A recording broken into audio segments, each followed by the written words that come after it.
This is Sarah Meixel with thepigsite.com, and today we're here with Dave Pyburn. He is the Vice President of Science and Technology with the National Pork Board.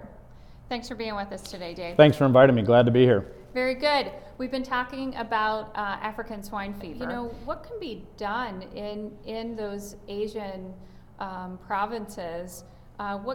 What can farmers do to kind of stop the spread of the virus? So folks are going to want to move animals. Mm-hmm. And so that's what we think is occurring. We don't know for sure, right. But there probably is some illegal movements. Yeah. And those illegal movements could be moving animals or product, either of which could have the virus and further spread the virus. And it's probably is happening right now. So one of the things right now that I would say is abide by those quarantine controls, abide by those movement controls. And that way you're not moving the virus to your neighbor or moving it to the next province, in this case to the next province. It can move in the meat or the animal. That's right. It can move in the meat or the live animal. Okay.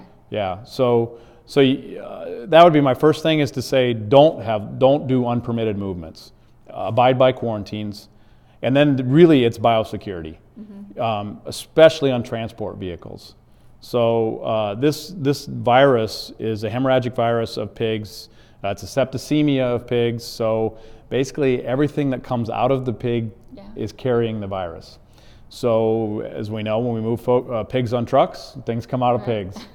And so when that happens, you need to clean and disinfect in between movements. And I've heard stories of that not happening over there. I don't think it's all that normal for them to clean between movements. So that would be another thing, is the biosecurity. And then also just make sure that you're not tracking it yourself off of the farm, onto the next farm. You can track it on boots, you can track it on equipment, and of course you can track it with animals if you move animals from farm to farm, so don't do that. Right. And what about diagnostics? Are diagnostics regularly used in China? Yes, I know that China's got they've got a lot of very small, we would call them very backyard farms. Right. I don't think there's a lot of use of diagnostics there, but they've also got a huge commercial industry that has some very large, very industrialized farms on them. They're there as well, and they do use a lot of diagnostics, and I know that because it's a lot of our veterinarians that are going over to use those diagnostics. And so where diagnostics would play into not moving the virus is establishing the safety of those herds. So you could go through and you could use diagnostics to test. You could test pigs, you could test product coming off that farm, and you could show whether that farm is actually safe to allow movement or not. So the official report goes out to the OIE when you have a disease like this and you have official outbreaks or new provinces, or in our case if we had new states.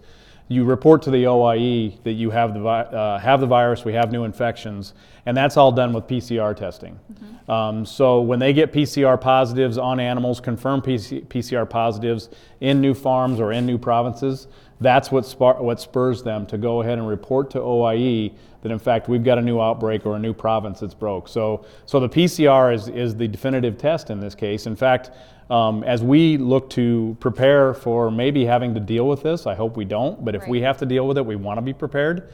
As we look to get prepared for that, I've talked with our officials at USDA and I've asked, what is our testing regime that we're going to put into place to in fact show or to have proof that we have the virus if we do? What kind of testing do we have to do? And what I was told is it would be 2 PCR tests positive, and then we'll declare an official positive. Very good. And that PCR test is so important because it actually finds the virus. Well, thank you so much for all the information today, Dave. You bet, Sarah. Thank you. Very good. This is Sarah Meixel reporting.